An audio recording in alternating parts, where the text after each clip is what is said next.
Welcome back to the Fantasy Hockey Hacks podcast. I'm Devin Davidson, your host. With me, as always, Bruce Gunther. Hello. And I should have mentioned that we are a proud member of the Heavy Hockey Network. Bruce, we're pretty excited. Lots going on over there these days. Absolutely. Some nice stuff. Yes. Very nice, very good stuff. So for our listeners, if you haven't already, go check them out over at heavyhockey.com. Lots of Oilers-centric content, but also lots of just general fun stuff to look at. So give it a look. Tonight we're doing episode 121, Atlantic Division Fantasy Preview Part 2. And we brought in a special guest with us tonight. So joining us is Michael Amato, fantasy hockey contributor for Sportsnet. Michael, you do the 20 fantasy thoughts every week. Great article. I know Bruce and I have been reading that for quite some time. And also, you're the managing editor for Goalie Post. You guys just dropped a new app, the Goalie Post app. And I got to say, did you have a hand in that? Because it looks fantastic. I can't say I did. I'm not a tech guy. We have a good team that works on that. So yeah, it's looking sharp, and everyone seems to like it so far. So yeah, I'm super excited to use it next year. Is there it's not paid? Hey, is it still a free app? Yep, still free. I think it's out for Android and iOS now, and it's still just email notifications. But I think we're targeting like October or November to get the actual like notifications on the app from like anytime a starting goalie is updated. So that should be really, really helpful if you're into fantasy hockey. Super slick. So Dauber just keeps on trucking. Lots of good stuff from you guys over there. Yep. Well, hey, how's things going over Sportsnet? Are you enjoying your time there, writing the articles and doing all that kind of stuff? Yeah, it's a really fun experience. Obviously, like they have sort of the national rights for hockey in Canada, so it's kind of fun to be a small, tiny part of that on the fantasy side. So, but yeah, it's really cool. There's a lot of people that really read the content and engage and comment on it, which is always good, even if they don't always agree. So, well, that's just fantasy hockey in general, right? Everybody has an opinion, so yeah. That's okay. Before we jump into this, I just want to mention that this episode is brought to you by Flaviar. Refine your palate with spirits from around the world. Sample and train your palate with curated tasting sets. Buy bottles at a discount and curate your home bar. Socialize and learn together with other members. Visit flaviar.com/FHH today to save 10% when you sign up for a subscription. Available to our listeners in the United States, United Kingdom, and European Unions. And, of course, as we've been doing all summer long, we're going to go through each division and each team based on the results from the previous year, as well as any changes that were made as a result of the NHL entry draft and free agency. Which teams improved, declined, or remained largely the same. We'll go through some team statistics, schedule notes, additions, departures, and projections for key fantasy-relevant players. And on that note, we're going to start with the Montreal Canadiens, who were 31-45-6, 8th in the Atlantic last season. Goals for at 2.77 was 26. Goals against at 3.72 was 29th. The special teams power play was 16%, which is 29th in the NHL last year, and the PK at 72% was 29th. They've got 13 back-to-back sets this season, tied for fourth most with Columbus and Toronto. 19 of their games, or 23%, are played on light days. Key additions: Alex Newhook, Elias Anderson, Gustav Lindstrom, Casey DeSmith. Key departures: Jonathan Drouin, Mike Hoffman, and Joel Edmondson. So, Michael, my question to you, did this team improve, decline, or remain largely the same? I think you could say it probably improved. I don't think necessarily by some of the acquisitions they made per se. I think just like they're a young team that's growing, and I think probably some of those players, like if they have a healthy Cole Caulfield for the whole season, that's going to help. Caden Gooley, Slavkovsky, like if they all can kind of take a step, I think that's going to help them. I think they're probably still the weakest team in the division, I'd say, but I think they're definitely on the right track. Yeah, I'd agree. What did you make of the David Reinbacher draft selection? I know there's a lot of heat taken over that and the fact that they didn't take Matvei Michkov. Do you like, I mean, I'm not a huge Dynasty guy. I'm just starting to get into it more and more. I'm not sure if you do a lot with Dynasty either, but what did you make of that pick? Yeah, I'm not too surprised considering like Kent Hughes kind of is willing to go off the board. I think we saw that a little bit last year. Like I don't think Shane Wright was necessarily like the consensus number one, but I think a lot of people thought he was going to go there and they went a different way. So I think, it's I think if you're a team that's, rebuilding and sort of in a longer term plan, you can take some chances like that. And, I think like if you compare it to Detroit, they kind of took a little criticism for taking like Mo Seider, I think in like a similar type spot. And I think it worked out pretty well for them. So we'll see what happens with Montreal. Well, it's funny you mentioned Mo Seider because I think it was Elite Prospects that actually mentioned Mo Sider as a bit of a comparable for David Reinbacher. Yeah. Interesting fit there. Since we're talking about defense, let's maybe start there. So you mentioned Caden Gooley, and I actually like Caden Gooley. He did some good things last year. The first half of the season was, excuse me, not terrible. I think he dealt with some injuries last year, right? So a rough second half for him. He played in a total of 8 games and had just 4 points, but in the first half he played fine, 16 points in 40 games, a 33-point pace over 82. Where does he kind of fit in the depth chart for you? Because it looks like I've seen some lineups where he's sitting in the top pairing or the top 4. Is he going to get kind of buried in the depth chart here eventually with guys like Lane Hudson and David Reinbacher, and you've got Mike Matheson there, obviously, who's going to play power play 1? Yeah, I think right now, I don't know how fantasy relevant he'll be this season. I think he's probably like, he might even be a third pairing guy this year still. They probably also just want to like ease him in. I think there's also, I think like somebody like Matheson is probably good to have there because, you listed some of Montreal's stats there earlier, like they weren't pretty. And when you have like a young defenseman on a sort of a weaker team, you don't necessarily want to be playing them like massive minutes against the opponent's kind of top competition, because it can kind of do a number on their confidence maybe. But yeah, I think he's going to be a great player. If we're talking this season, I don't think he'll be super relevant. I think like Matheson's probably going to quarterback that top power play. And he had a pretty strong year last year, all things considered. So I think Gooley might be a guy that, maybe you stream at some point if you need some help, but I don't know if you're in like a 1-year league, how relevant he'll be the next season. Yeah, we've got Caden Gooley projected for 9 goals and 34 points. Does that seem a bit optimistic to you? Maybe a tad, but yeah, it wouldn't shock me if he gets around there.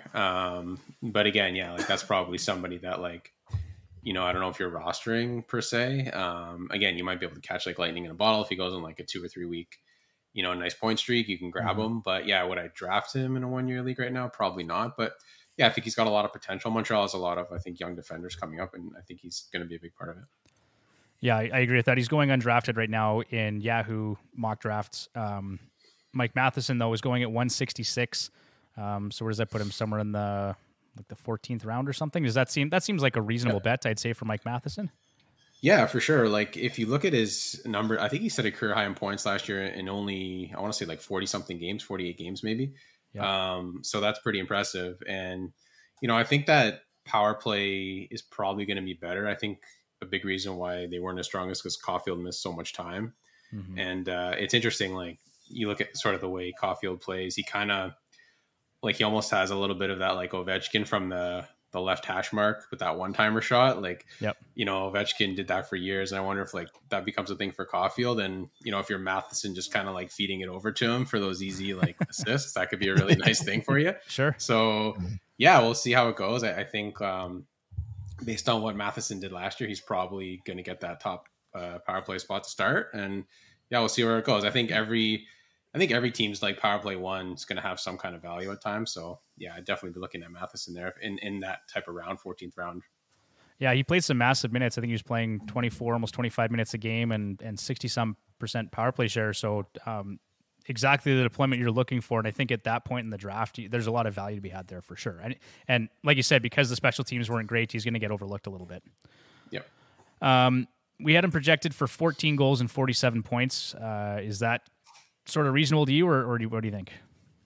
I think if he plays like close to 80 games, that could be reasonable. And I think that's somebody you definitely roster. I think you'd be pretty happy with that if you're getting him in that 13th, 14th, 15th round type area. Yeah, and he does offer some category coverage here as well. So 1.67 blocks per game and just over 1 hit per game. So some things to like there about Matheson. Cole Caulfield, so you mentioned him a couple times. We've got him projected for 43 goals and 73 points. He has led Montreal Canadiens over the past 3 seasons with a shot rate of 10.8 shots on goal per 60. This last season, actually, he was at 11.42 shots on goal per 60. So that was 18th league wide. So if you're looking for a high volume shooter that can put the puck in the net, this guy's a great option. Like you'd said, needs to stay healthy to continue producing, but Is a 50-goal season in his future, or is that maybe 2-3 years down the road when Montreal is just a little bit more competitive? Yeah, I think it's definitely in his future. I think he's a 50-goal scorer in this league. I don't know if it's, like you said, I don't know if it's coming this season, but I think in a couple of years, it's definitely possible. I think if, I were in a keeper league, I would definitely be holding on to him for that, because I think we've seen what he can do. And I think there's a lot of potential there, and he's going to be there for a long time.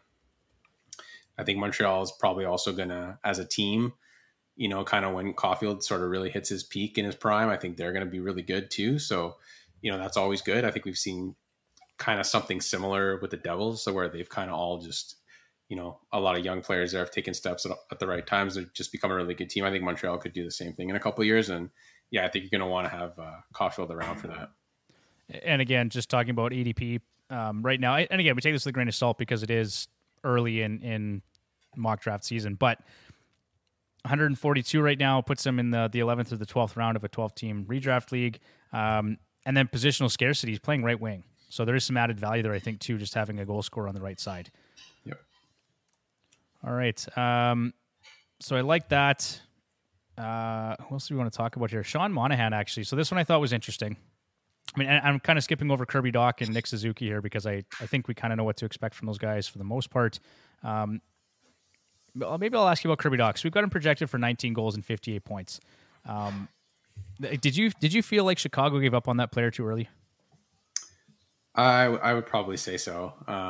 I think they were just going for like a complete kind of rebuild, which was interesting because I don't know. I think if you're rebuilding, Dach could be a good part of that. Yeah. So I'm not too sure what exactly was the motivation of getting rid of him, but I think he's interesting. I think those projections could work out, but I think it depends on deployment. Like if he's getting the wing with Suzuki and Caulfield, I think those are realistic. But if maybe he drops down to play a center role on a second or third line, then obviously not as much. Right. But maybe that's the plan for him to stay up top now, since they got Newhook, who can also play center. Monahan's healthy, then that's the center too. So I think I like Dach a lot. I actually rostered him quite a bit last year. He had some pretty good scoring streaks, and he went cold a bit at times. But I think like if he's playing a full season with Suzuki and Caulfield, he'll be really interesting. He can definitely get in the 55-point range, I think. Yeah, you know what? In a very limited sample size in the second half of the season, so he had 11 points and 6 goals in 14 games. So he played at a 65-point pace.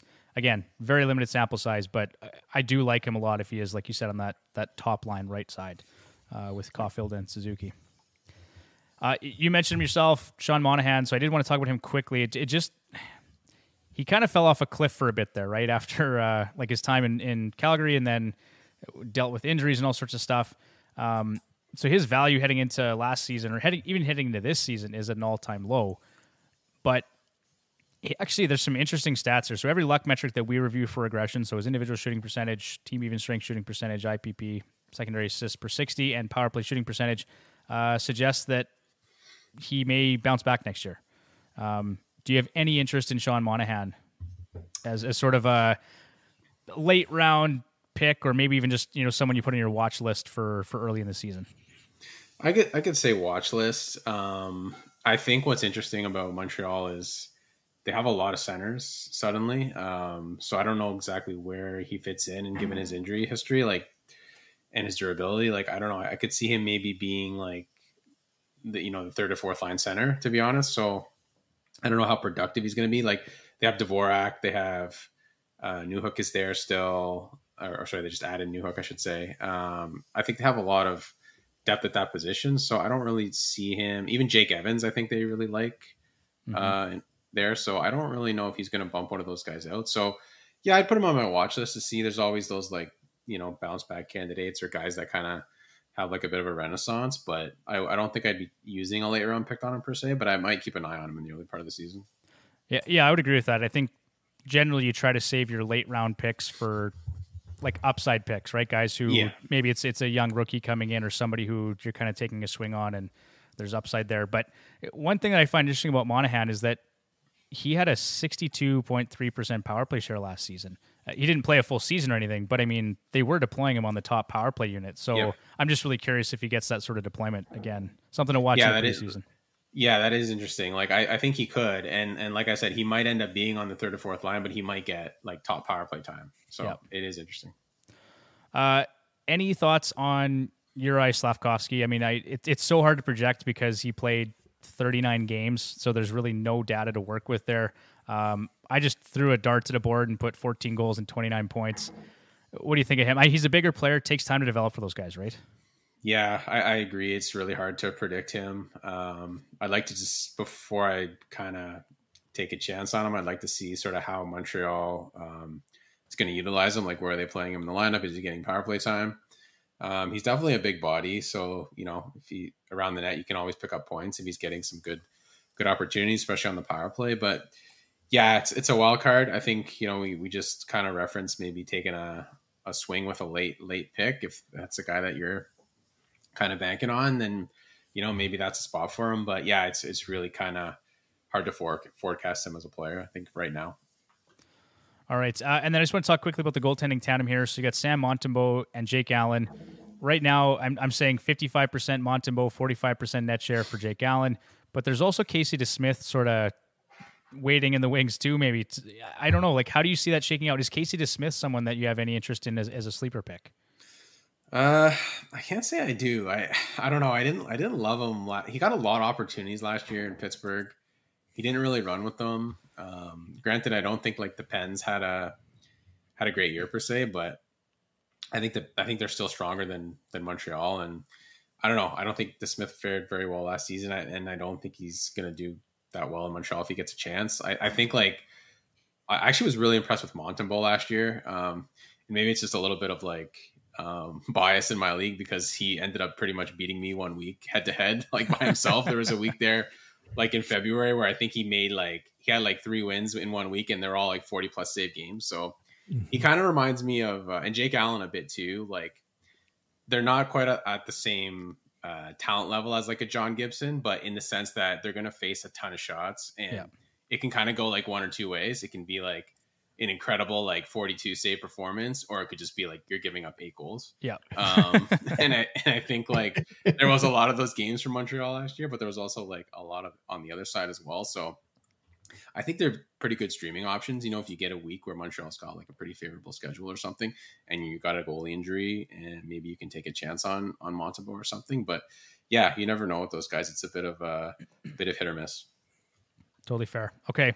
Let's move on to the Ottawa Senators then. They were 39, 35, and 8 last year, 6th in the Atlantic. Goals for, 3.16. They were 18th in the league. Goals against at 3.29. They were 20th. Corsi for, 51.49 was 12th, so actually a pretty good possession team that way. Power play was 8th at 23.53%, and the PK was 14th at 80.07%. They have 14 back-to-back sets this season, tied for the third most with the Carolina Hurricanes. 28% of the games are played on light days, tied for third fewest with the Boston Bruins this upcoming season. Key additions, Vladimir Tarasenko, Dominic Kubalik, Jonas Korpisalo, obviously DeBrincat on his way out, and Cam Talbot. I've got my opinion, but Michael, did this team improve, decline, or remain largely the same? I think maybe largely the same. I like some of their young defenders now, maybe taking a step, especially Jake Sanderson. I'm curious to see them with a full year of like Chikrin too. Mm-hmm. That could be interesting. And yeah, like I think it's funny, like Tarasenko was a nice late pickup for them, but I think they probably got slightly worse in the top 6 just because DeBrincat I think is better than Tarasenko, not by a ton, but I think, when you lose DeBrincat, it's kind of hard to get better in that sense. Kubalik maybe helps their depth a bit, but he's very much streaky. He can look great for a couple of weeks and then just be, completely disappear for another month. So I think a lot of it just depends on a couple of things. Obviously, like, how big a steps can some of those young players take that are still growing, and what's the goaltending like? Last year they struggled to get saves. They brought Korpisalo in. Obviously, maybe he can stabilize things a bit. If Forsberg stays healthy, he looked really good the year prior to last. So yeah, I think if they get some saves, and we'll see. It's obviously like a really competitive division. Yeah, it's going to be for sure. But it seems like these are one of those teams that people have been talking about a lot this summer, just for some of the acquisitions, and they were I guess, reasonably close to competing for a playoff spot, right? They weren't totally out of it anyway. So, Yeah. and just having all their players healthy, like Josh Norris and Drake Batherson, and I mean, I'm really curious to see what they do. And like you said, a full season of Jacob Chikrin. Maybe let's start there on defense, because it looks like Thomas Chabot. Well, I'll start with him.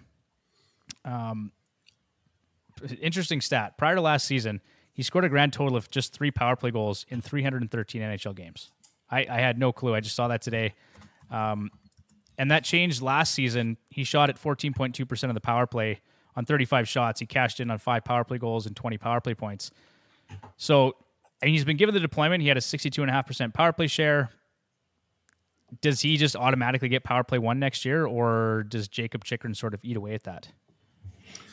I could see it being more of a competition with Chikrin there for a full season. Like, Chabot's always interesting to me. I think he's like, I have this list always that I say of players that are like better in real life than in fantasy, and I think like Chabot might be like the team captain of that group. Like, he's really a solid player and somebody like you want on your team if you're trying to win a Stanley Cup. But I think in fantasy, he just like, he's decent all around, but he doesn't do anything like particularly well. It doesn't really like stand out in any one area, Right. other than like the fact that he gets a lot of ice time, which is always good if you have, volume categories like hits, blocks, shots. He's naturally going to be pretty decent in those. But yeah, I don't know. I just look at him when I watch him play. I'm like, that's a great player. And then I look at his numbers, and then they just kind of leave me always wanting more for fantasy, like Keandre Miller, not to get too off topic, another guy like that, just like a great player for the Rangers, but like fantasy, not so much. But you never know. Like, I always had Miro Heiskanen on that list too, and then last year he just like exploded, and now he's, I think, a really great fantasy asset. But for a while there, he was just like this smooth skating defenseman that got like 37 points every year, right? And it wasn't so great for fantasy, right? So Sure. I kind of put Chabot in that realm. But yeah, and I think even with Sanderson, right, he's going to have more pressure on him now to play well, to hold on to like that power play 1 spot, because the Sens defense really was pretty thin for a while, and now I think they have some talent there.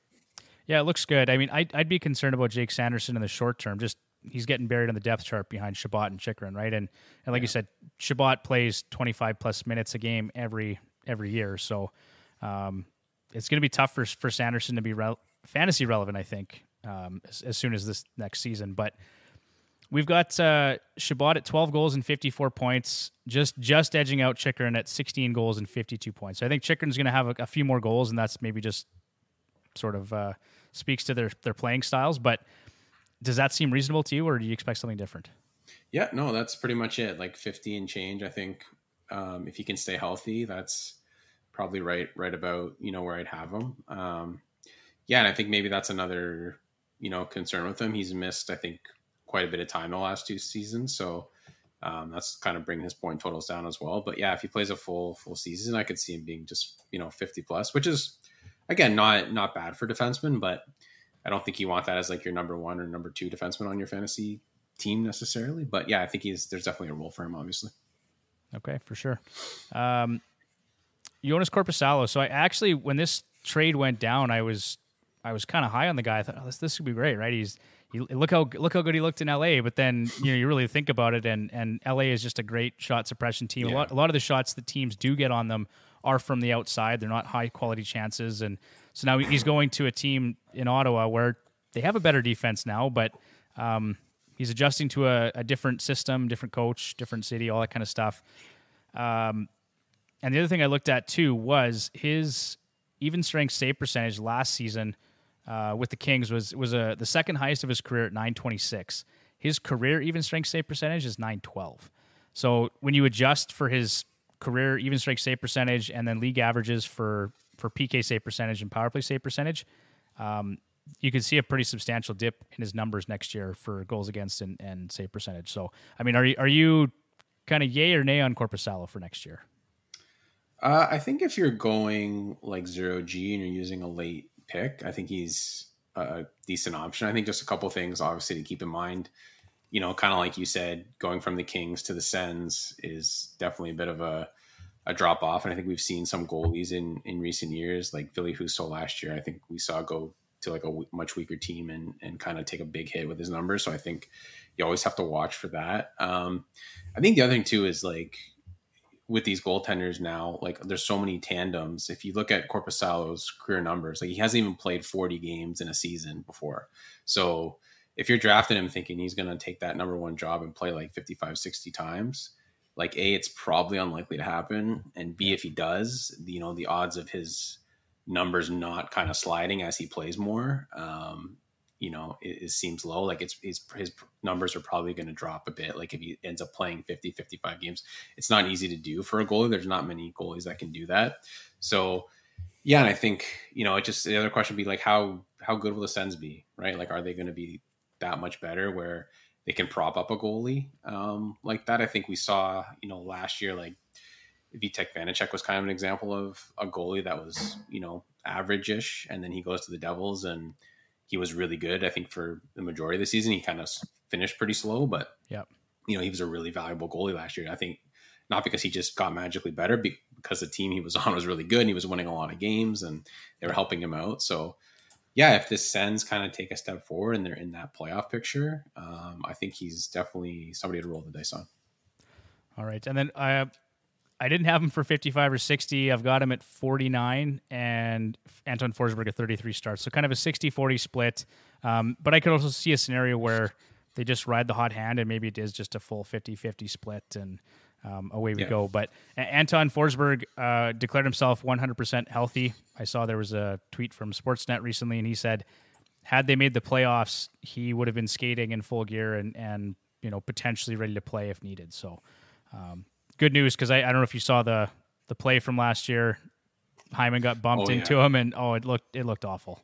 Yeah, that was bad. It was sad because he had the year prior he had such a good finish. Like, yeah, I think he was arguably the best goalie down in the second half. Like the last 30 games, he was just like quality start after quality start. Yeah. And I thought he was going to do really well last year. I actually drafted him late last year, and it didn't work out. But yeah, he was looking really good. So yeah, that's another reason I think if he comes back and plays the way he can, I could see it being closer to a 50-50 split. Okay. I just want to touch on Tarasenko quickly. So you had mentioned, probably a bit of a downgrade from Alex DeBrincat, who we've talked about in previous episodes, and I think he's going to have a really good year in Detroit. All of his metrics suggest that he had zero puck luck last year, so I think expect good things from him. But for Tarasenko, we've got him projected for 26 goals and 64 points. Are you taking the over-under on that one? I think if everyone in that top six stays healthy, I'll take the over, maybe just slightly. I think it's a really talented top six there. Even like Claude Giroux looked like a different player last year with them. He was really good. Yep. If Norris stays healthy, I think they can be really strong. Stützle looks like he's bordering on like superstar status here. Like he looks great. Kachuk's phenomenal. Yep. So even Batherson, I think, can score. So there's not much wrong with it. Even if you get like power play 2 time there, I think it's still pretty potent. I think again, it's hard to predict everything sort of going to plan and everyone being healthy. But if it does, I think like he can get to mid 60s for sure. Nice. Speaking of Claude Giroux, at age 35, he sets a career best in goals. 35 goals last year, just under a point per game. I mean, the one thing is 16.4% shooting percentage was above his career and 3-year averages. So maybe expect a bit of regression from him. We've got him at 29 goals and 74 points. He's going to get a lot of opportunity, right? Yeah, I think he's kind of right in that mix. I think he's, like you said, I'm always worried a little bit about players that have those kind of career seasons at that age, which is like a natural regression point. But, I think if he stays healthy, that top six stays healthy, they should be able to hit it, right? Like they kind of play a little bit of, back and forth hockey at times with some high scoring games. So yeah. I think that will benefit him in the fantasy realm for sure. But yeah, the talent is still there. And I think he is more of a distributor. That's why the 35 goals just like surprised me a bit last year. So yeah, I could see more like 29 this year and over 70 points again for sure. I mean, we keep saying that Joe Pavelski's going to regress, and he's an old dog too. So, yeah. I mean, maybe Giroux can keep doing it. Who knows? Well, it was the year last year, right? Like Carlson, Jamie Benn had Yeah. a career year. All these guys north of 30, well north of 30. So yeah. Was it 2014 or what? What's happening here? I don't know. Yeah, exactly. All right. I did want to ask you quickly about Tim Stützle. You'd mentioned him. I mean, he does. He looks like a bona fide superstar. He's those Germans are pretty good these days. We've got him at 37 goals and 94 points, taking just a little bit of a step back in terms of goals there, because I think he shot at a career best 17, just over 17%. And who knows? I mean, maybe that's his new norm. I'm not sure, but just based on what we've seen from him to date, and then a high secondary assist rate per 60. Maybe just a little bit of regression. But it's interesting to note he played at 105-point pace and 43 goals over the final 40 games of the season. So he going down the stretch, he looked really, really good. My question to you, though, is he is entering his fourth season, 210 career NHL games played. Obviously, being a Dauber hockey guy, do you put a lot of stock in the 200-game breakout threshold? Like, is that a thing? I don't necessarily, but I think it certainly can be for some players. I think with him, he's already kind of hit that breakout. So I don't know, like you said, 94 points. I think that's reasonable. I don't know like how much he can really expand on that right now anyway, but yeah. I think a couple things with him that I really like is he's kind of a sneaky value for like multi-cat leagues. He's pretty good with hits. He's like not bad with PIMs either.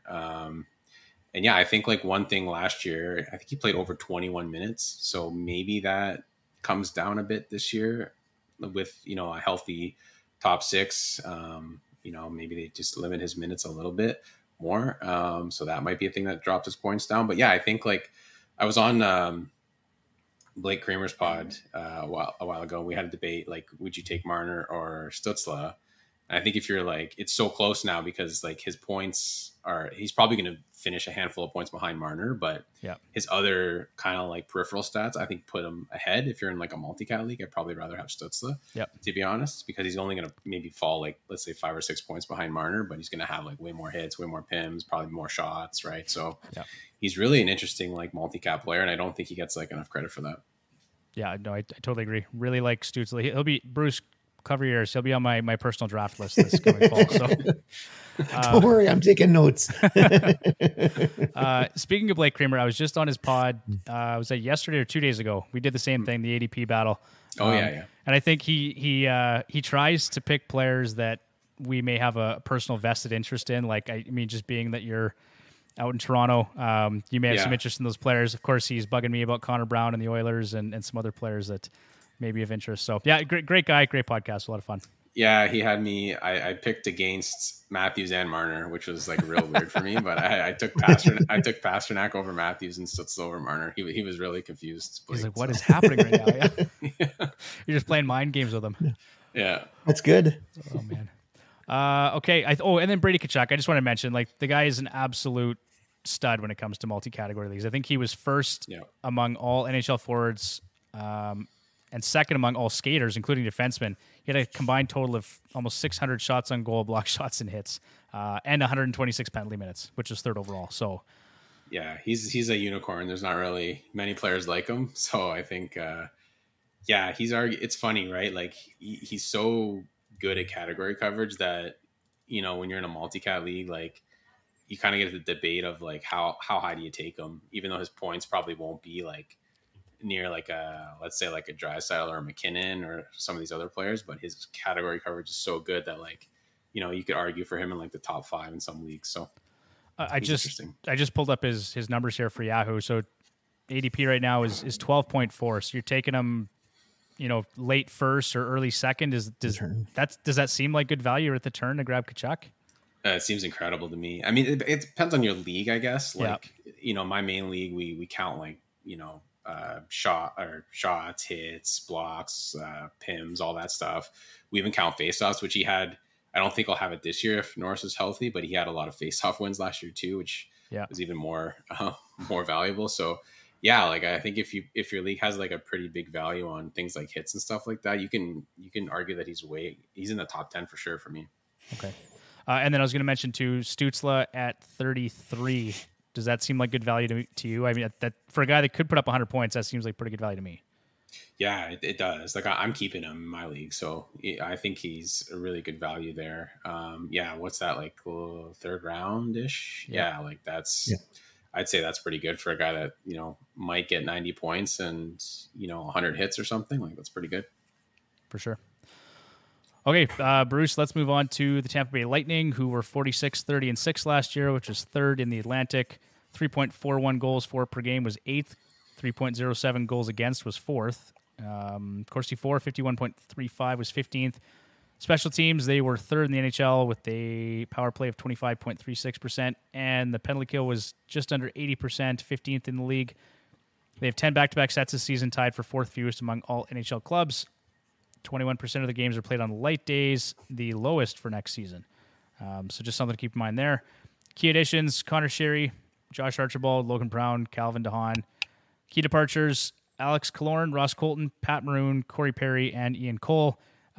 Based on those names alone, I think I know the answer, but Michael, did this team improve, decline, or remain largely the same?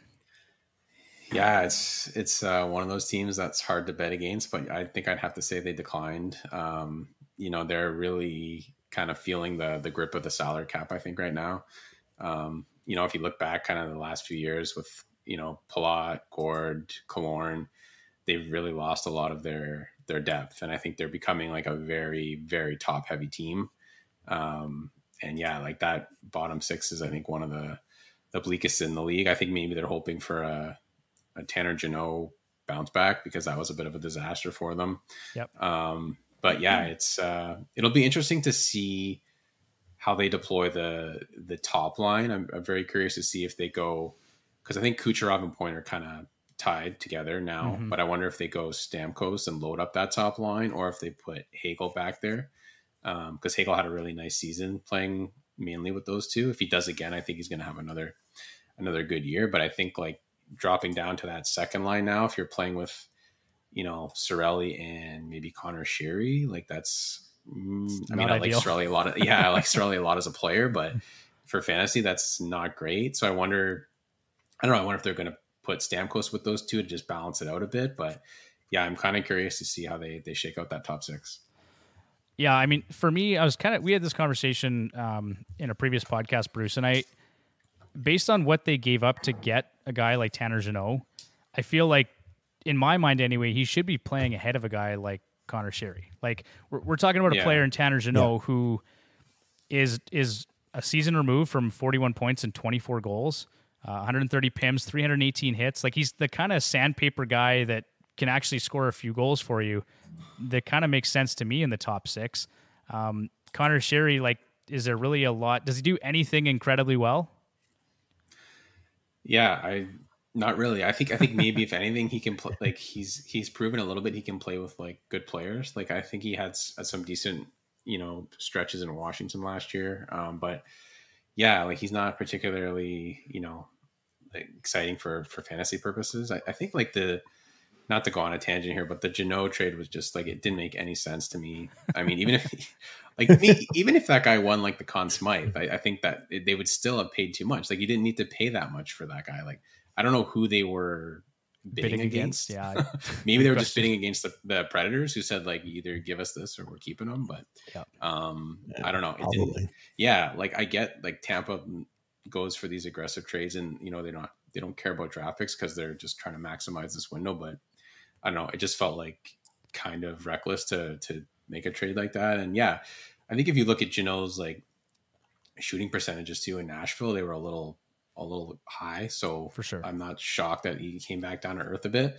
I mean, if you're looking at it from fantasy purposes, he's still really good for hits, obviously. So if he does get back to 18, 20 goals, I mean, that's some good value for you with a late round pick. But it kind of feels like that's sort of wishful thinking at this point. Yeah, I guess we'll have to see how he gets deployed, really. But one thing that is really positive for him is that he shot at 5.6% last year. Yeah. So I get it. 21.7%, 19.4% in years 1 and 2 in Nashville may not be realistic to replicate, but he's definitely not going to shoot 5.6% again this coming season, particularly if he plays in the top six. Yeah, maybe if he gets back to like 10, 11%, you might get some good value out of that. So we'll see. 18 goals and 40 points is what we've got him pegged for. we will see what happens. You mentioned Brandon Hagel. I wanted to ask you about that quickly too, because he just got paid 8 years, $52 million, a $6.5 million AAV, but he also put up 64 points and 30 goals last year. So in your mind, is this a legitimate top six player that can, continue doing what he did last year? Yeah, I think as I mentioned, if he's playing with Point and Kucherov like he did much of last year, I think he's an easy 60-point player. He's got the talent to do that, and yeah, we talked about sort of how thin, Tampa is getting at forward. He's going to be a featured player for them now. He's going to be a focal point. They also gave up quite a bit to get him as well in a trade. So I have a feeling he is going to stick with Kucherov and Point, and they might move Stamkos down to the second line. So I like him there in that spot again. Okay. Maybe we'll talk about Braden Point here quickly. So we've got him taking a bit of a step back based on some of his numbers just being a little higher out of his normal range. But 41 goals and 85 points, does that seem too low considering he scored 95 and 51 last year?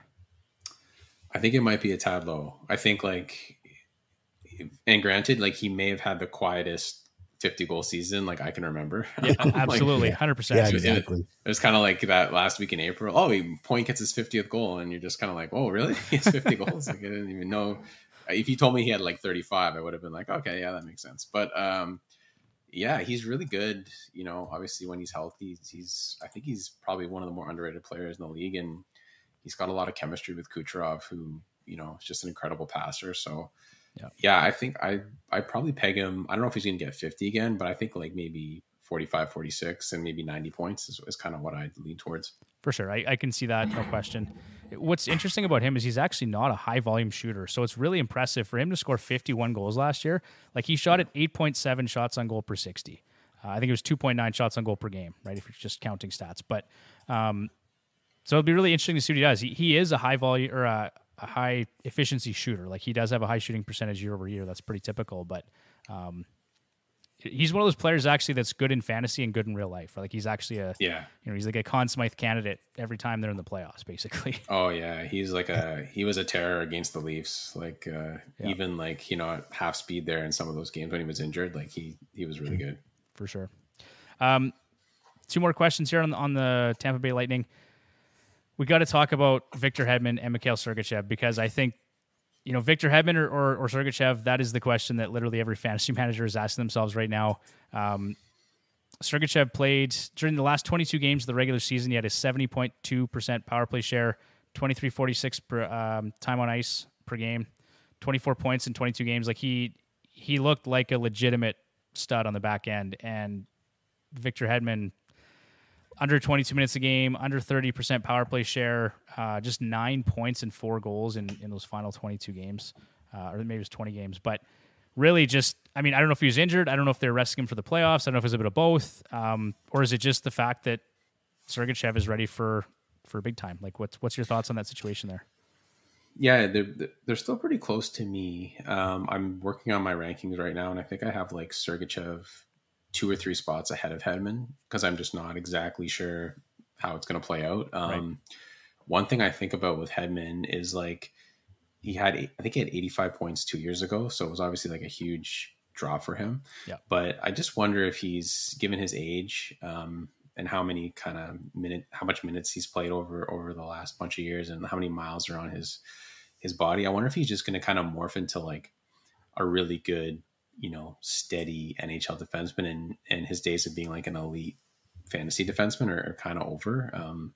That's what I kind of think could be happening. And again, we'll see how this year goes. And I don't get the sense from him that he's got a big ego where he needs to be on power play one or whatever. I just feel like he wants to win. So yeah. I think if Sergachev is the better option, which it looked like times last year he definitely was, I think maybe Tampa just keeps rolling with it. So, but they did flip flop back and forth a little bit. Hedman was on and off power play one. So I think it was just really surprising to see him not there for a while. And, Sergachev did pretty well there. So, if it were me, I would probably draft Sergachev a few picks ahead of Hedman if I was targeting a defenseman. But I don't think Hedman's done quite yet, but I don't know if we're going to see another 80-point Victor Hedman season. Yeah, reminds me a little bit of the situation in Vegas where they've got Petrangelo and Shea Theodore, and they're both really good, and they're both going to provide you with some points, but one's just going to get a bit more power play one time than the other one. And I think I would probably draft Sergachev just based on the potential upside, but that whole situation makes me nervous because Hedman was a guy you always took in the first few rounds of your draft. You knew what you were getting. And for me, if I'm spending that kind of draft capital early, I want a bona fide number one power play quarterback. Like that's what you like. To me, you always want to take the least amount of risk with your early picks, like your early first few picks. You want to be as sure as possible with those picks. And yeah, that's where like it gets a bit murky if you're targeting Hedman, but maybe it also kind of drops both guys down a round or so because you're a little unsure of, how much power play time they're getting. So maybe like, that bumps them down a little bit. So it'll be interesting. Well, I think you're absolutely right because Victor Hedman, I just looked, his average ADP right now is 68.6 and Sergachev is actually 86. Yeah, that's kind of where I think I have them both in the 70s, like in my rankings, like low 70s or high 60s, right around there. So yeah, I think because of that uncertainty, Hedman's probably going up probably a round or two lower than he normally would. Okay. And then last thing here is just Andrei Vasilevsky. Any concerns over this guy? Like obviously not as strong of a team. He's been really consistent himself. I think since 2016, 2017, he's posted an overall save percentage in the 915 to 925 range. And he started he's had no less than 31 wins in a season since 2017, 2018. So can we expect another 30-plus win season from Vasilevsky? He's going to probably start 75% of their games because they've got Jonas Johansson backing him up, and I don't think that guy's going to get a lot of playing time. No, and I have a feeling Tampa could be active on the waiver wire there as some cuts are made in training camp. Like I wonder if, I know the Leafs signed Martin Jones. I think he has to pass through waivers. I wonder if he could be like Tampa bound if nobody else wants him. But anyways, yeah, I think with Vasilevsky, obviously the concern with him would be for me two things. Number one, he's played a ton of games over the past few years, and some of those seasons were condensed and some of those seasons were like back-to-back condensed because of COVID. So that's always a concern as the goalie gets older, is just the number of games played.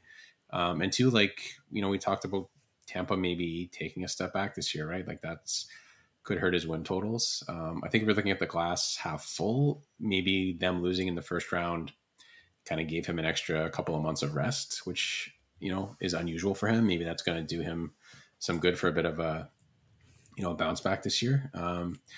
But yeah, he had some uncharacteristically bad stretches last year. And especially I think against the Leafs in the first round, he didn't look very good at all, which was obviously really unusual. So yeah, I wonder if just maybe some extra rest this summer is going to do him a lot of good. We'll see.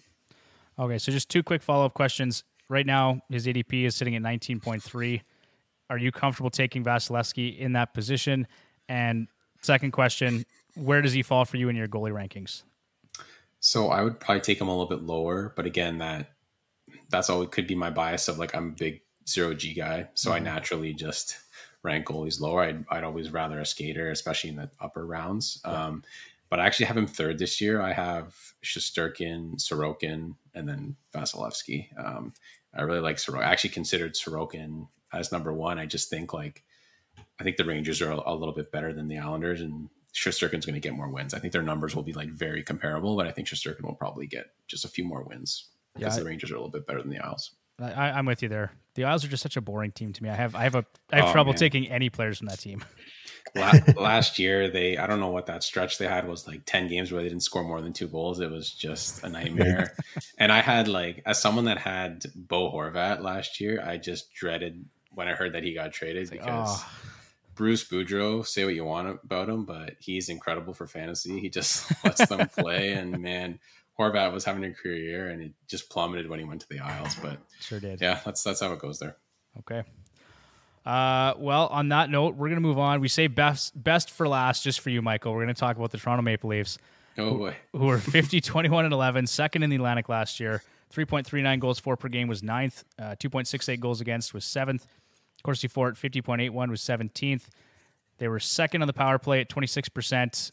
12th on the penalty kill at 81.85%. They've got 13 back-to-back sets this season, tied for fourth most with Columbus and Montreal. 33% of their games are played on light days, tied for eighth fewest with Carolina, Calgary, Detroit, and Florida. Key additions: Tyler Bertuzzi, Max Domi, Ryan Reeves, John Klingberg, Martin Jones.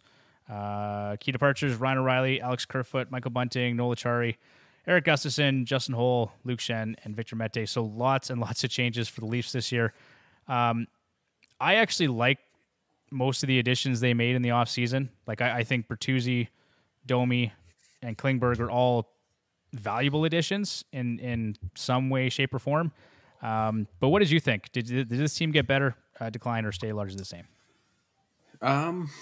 That's a tough one. I think like they're maybe better. Like, I think they have maybe better talent overall, but I don't think they're as deep, if that makes sense. I'm just looking at the depth chart now, and yeah, I really like the Bertuzzi ad. I really like the Domi ad. A couple, like the Reeves one, puzzled me. I'm not really sure where he fits, especially with the term there too, which is weird.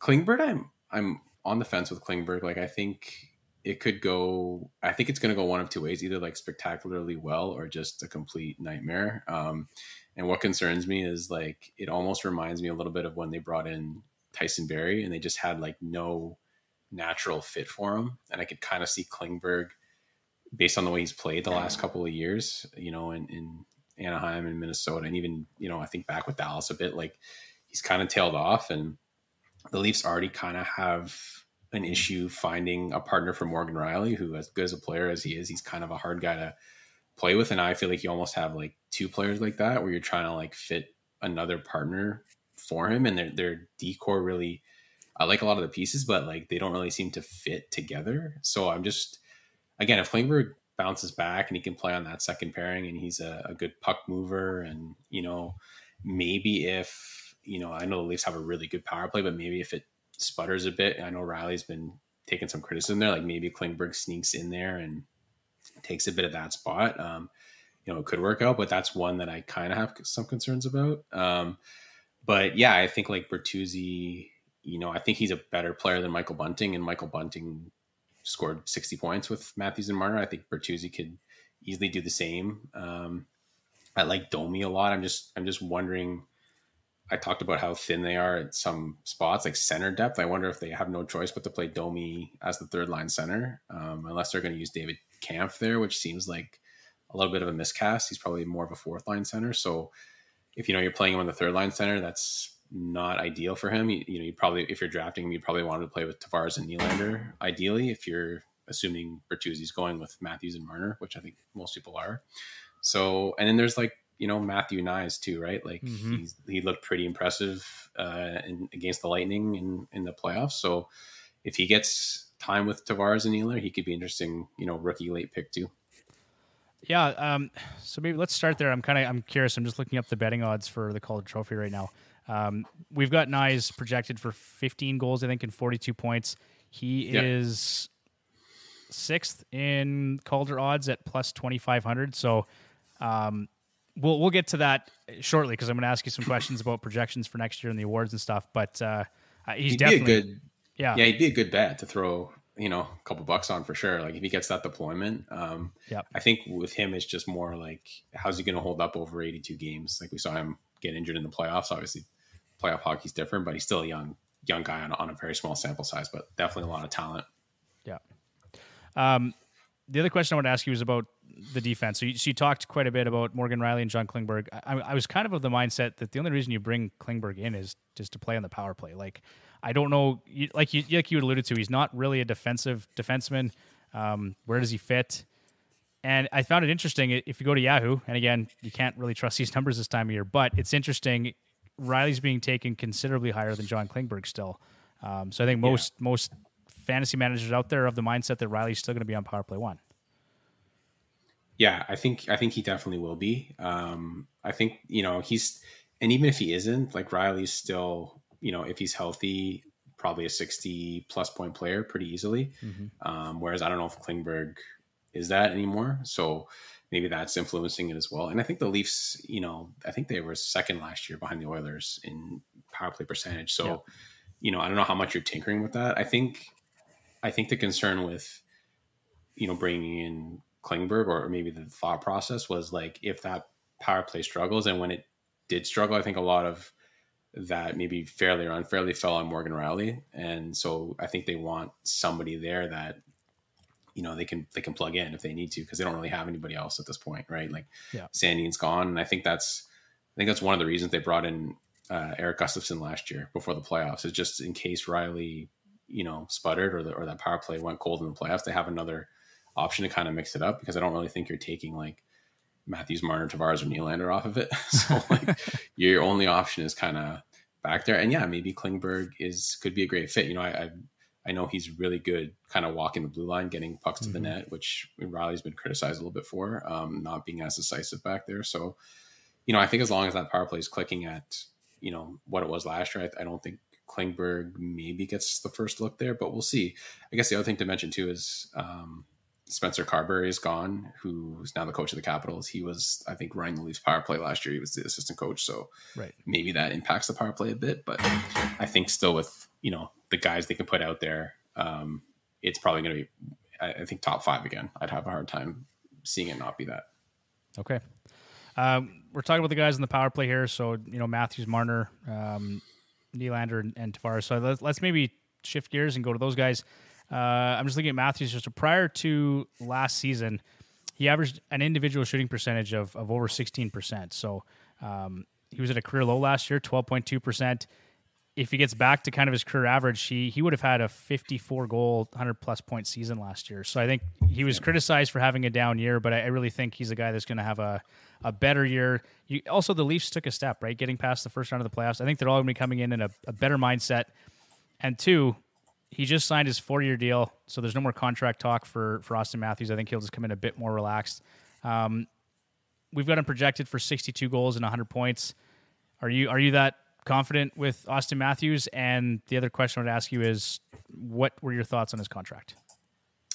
So first off, I think I think he could easily get 62 goals. I think that might be a tad high, in just the sense that I think on average he's missed maybe like 8 to 10 games a season. So I always kind of, think about that with him a little bit. But I think I think what you said is probably true. He's going to have a bounce back year. And I actually think he could end up being like a minor steal in a lot of drafts, because I think he might actually fall out of the top 5 in some leagues this year, given how good Pasternak was last year. The emergence of some players like Jack Hughes, I think, potentially could push Matthews maybe to like 6 or 7 in some formats. And I think if you get him there, like you said, I think he's probably going to like regress to the positive side a little bit, and his numbers are going to come back. So yeah, I think he could easily get back to 100 points and push 60 goals again. The contract is interesting. I don't really hate the AAV. I think it's pretty good for the Leafs with the, we always hear the cap's going up, but it's supposedly finally going to go up next year. So I think that's going to work for Toronto. And you also have like Tavares coming off the books in a couple of years. So I think like that's going to end up being a pretty good number for Toronto. Obviously, like if you're the Leafs, you'd want a bit more term, but yeah, I just find it kind of interesting that like, Matthews kind of got praised for, taking that short deal, and then he's going to like cash in again at 30 years old, which like in theory makes sense. But I always think of like, hockey is obviously a physical, violent sport. And I think, when he signed the contract now, he could have just said to the Leafs, look, I want eight years times, let's say 13 million, right? That's well over $100 million, right? He took about half that in money, in total money, right? So let's say like, knock on wood, hopefully he's fine. But let's say he gets, a serious career altering injury in the next 3 or 4 years. He's leaving a lot of money on the table, right? So he is taking a little bit of risk in that sense. But, if all works out for him, I'm sure he's going to sign an 8-year deal when he's 30, and he's going to like cash in again. So I think I guess if you're a Leafs fan, it's slightly frustrating that, he seems to be the only one that's kind of taking the shorter term deals, and like everyone else's superstars are taking like eight years and full max term. So, but at the same time, you're kind of, if you're the Leafs, you're getting him for 13 years of basically his prime, right? Until he's 30, 31 years old, no matter what happens next. So you can't really complain about that. Yeah. I mean, And my initial thought was it didn't feel like great value, right? Just you're going to get him for 4 seasons. I agree with you. I don't mind the AAV. I think that's fine. But as a fan watching this, like I would want him on my team for 8 years, right? It's just frustrating to watch. I know, and I think a lot of people. I think you don't mind the AAV because a lot of people were throwing out 14 million a season, 15 million a season, and the Leafs basically would have to pay him pretty much whatever he asked for. So the fact that he only took 13.2 was nice, I guess. But 4 years, I think I guess there's pros and cons. Obviously, you can see where you're at as a team. I think in a salary cap era, term is kind of a bad thing in a lot of cases, but I don't think in Matthews' case it would be. I think you want that guy as long as possible. But I think he's maximized kind of every dollar he can try and get out of his career, and it'll be interesting. I'd be really curious to see who's going to pay that guy or give that guy an 8-year contract at 30 years of age too. Like somebody will, right? It's going to be tough to find value. What do you think, Bruce, in the last few years of that deal? It depends how well he's doing, right? When he comes out of the contract, if he's still doing what he's doing now, there's going to be all kinds of teams that are going to back up the truck for him. And you'll probably see something that's more front loaded. Yeah. And then it'll tail off as the 8 years tail. You'll just see it tail off in terms of dollars and however they work the cap number. But there will be teams that'll do it. Yeah. Cause what did Tom Wilson, was Tom Wilson's deal 8 years? Just recently. I was just talking about that. Yeah, he's 29, right? Or he's close to 30. I think you're right. So teams do it. It's just obviously he's not gonna Wilson's not gonna get close to what Matthews is getting, but or what Matthews is gonna get. But still, I think teams do it if it's a franchise player. But I think it also depends on injury history, how well you think a player's gonna age. And it's funny, being in Toronto, a lot of people criticize Tavares for his contract, but I think that's a guy that is going to age really well. I don't think he's going to be a 100-point player, but he's still a point per game player. He keeps himself in really good shape. Obviously you don't love the number given his age and kind of him losing a step, but I think he's in the same sort of vein as, obviously he's not as talented as Crosby, but I could see Tavares producing well into his mid to late 30s. So and I just going back to Tom Wilson quickly, that contract is not going to age well just based on the type of game he plays. He's a big body. It's going to be ugly in the last few years. There are probably a lot of people loving to see that, at those that are coming up to age 30, seeing that Wilson contract, thinking they're going to get paid soon. So no question. And then quickly, sorry, Bruce. The last 2 years of Wilson's contract, his base salary is actually under $1 million. It's all salary bonus. Oh, nice. See, and I think teams are going to like that, but at the same time, the cap hit, it doesn't change, right? So cap it's still the same. Yeah. So if you're, if he's struggling for you, I guess, maybe if it could be an LTIR situation, but it gets complicated. All right. Mitch Marner, just want to get your thoughts on him quickly. We've got him at 32 goals and 100 points for next season. Do you see him breaking 100 points? He just missed it last year with 99. I think he is. He could. Yeah. He's just really talented. Some of his sort of playoff criticism notwithstanding, I think he's a really good regular season player, and maybe doesn't get as much attention because of Matthews, and maybe doesn't get as much attention for kind of what he does for Matthews. So I think he's a really talented player. And I think he could easily be a 100-point player. Obviously 99 this year. And I think the last few games he was held off the score sheet. So he could have easily got there this year. But obviously, if Matthews bounces back like a lot of people think, I think that's only going to help Marner too. And then quickly, I was just reminded, I wanted to ask you this, because you had mentioned in that ADP battle, you took Pasternak over Matthews. So do you have any concern about David Pasternak for next year and what's going on in Boston? It seems like is this finally going to be the year that the wheels fall off the bus for the Boston Bruins? I've been saying that for 4 years. It never happens. And I was so sure of it last year. And then they went on to have the greatest season in history. So I'm not going to say it ever again, but it's hard not to think that when you lose your top two centers, and Bergeron was so important to that team. But I kind of think Pasternak is he's just his own great player, right? He's his own kind of line driver, play driver. I think his numbers might take a little bit of a hit, but I don't think he's going to struggle as much as some other players there, whether it's Jake DeBrusk or something like that played a lot with Pasternak and Bergeron last year. I think there's some other players there that will take a hit before Pasternak will, but I kind of just picked him over Matthews just mainly because of Matthews kind of missing 8 to 10 games a year, whereas I think, they're pretty comparable players, and I think maybe Pasternak just plays a handful more games and ends up finishing with a couple more goals, but you can't really go wrong with either guy. Okay, fair point. Really quickly, just a couple more questions. Tyler Bertuzzi, is he going to set a new career high in points? We've got him at 28 goals and 70 points. I could see him cracking 30 this year if he can stay healthy.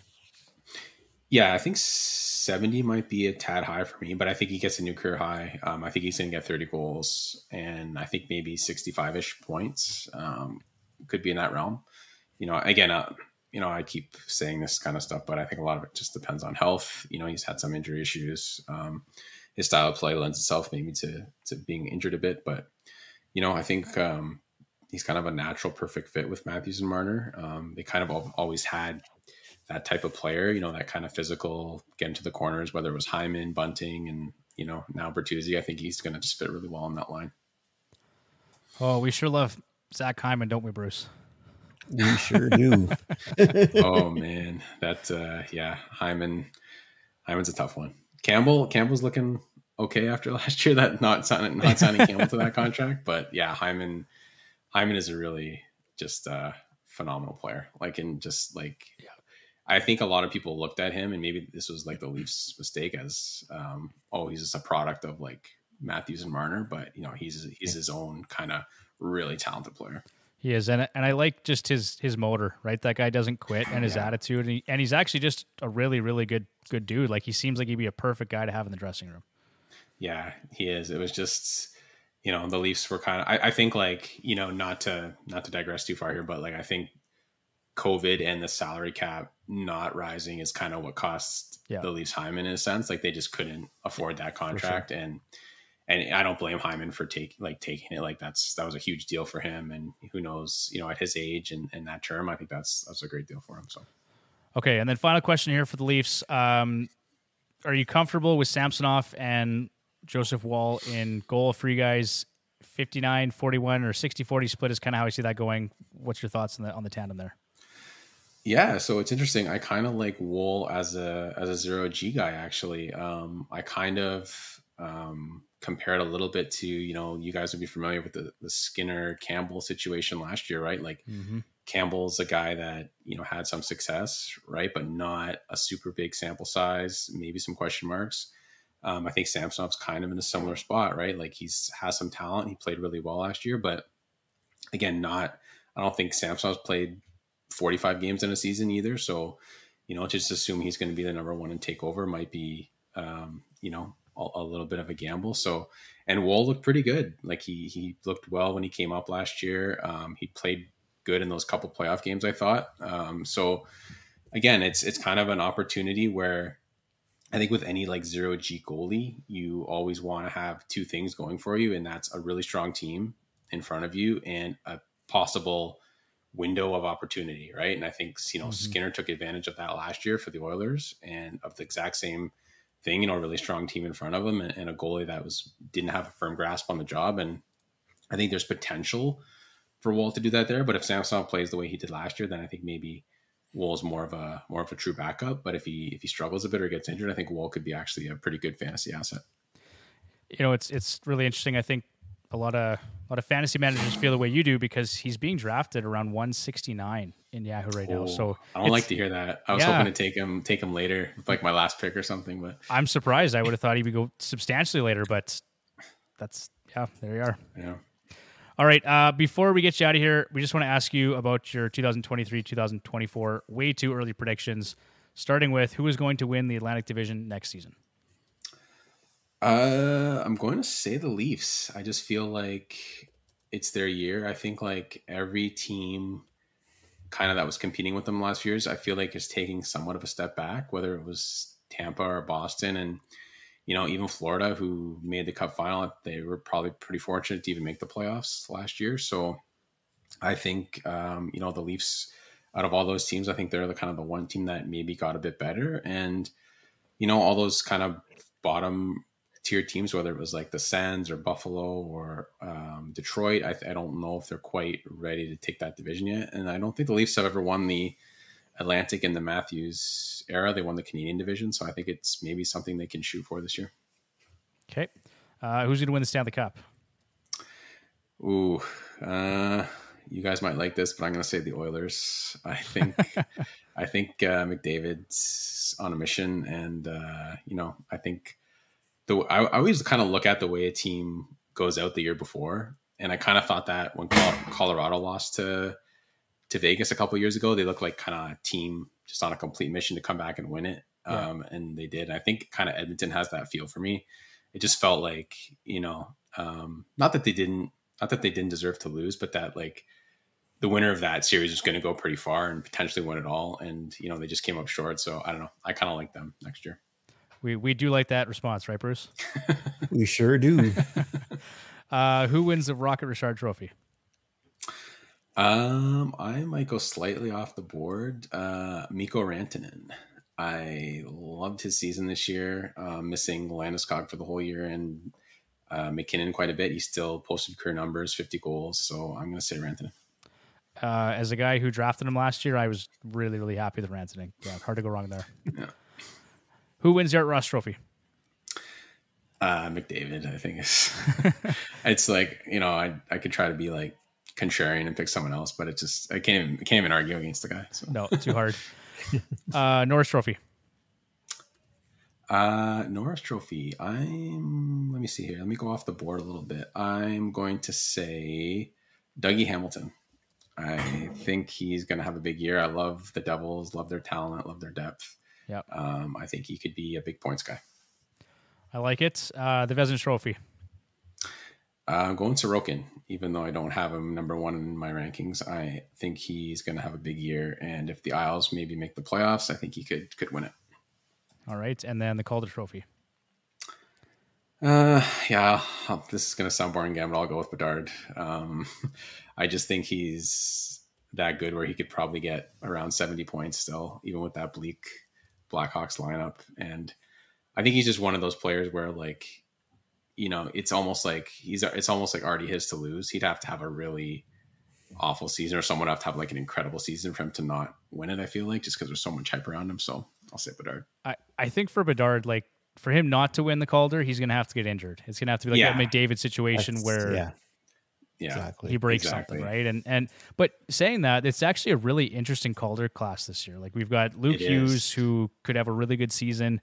I like Adam Fantilli. I actually just drafted him in my Dynasty League. I think he's going to be great in Columbus. There's actually some pieces for him to work with there. Logan Cooley should look good. Both him and Fantilli are at plus 1,200 to win the Calder, so that could be interesting. And then Devin Levi is one that I've talked about. Bruce, we talked about him last week.